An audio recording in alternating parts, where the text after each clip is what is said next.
Hello everybody and welcome! In this video I will show you how to customize gestures on your headphones XIAOMI Buds 3T Pro.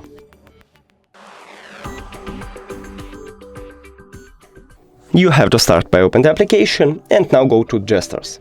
Now, for the double tap and triple tap and press and hold we have only two options what to change it. For the double tap we have next song and volume up, so decide you wanna use volume up for the right one or left one. I will use it for the right one, but it's up to you, you can use it for the left one. So I'm just click on it and click on volume up. It's the same with the triple tap, but right here we have previous song and volume down. So for the right one I will use volume down. And for the press and hold I wanna use on the left one voice assistant. Also, if you click here, you can decide what you want to choose with noise cancelling, to enable noise cancelling transparency and turn off, or you can disable one of these feature here.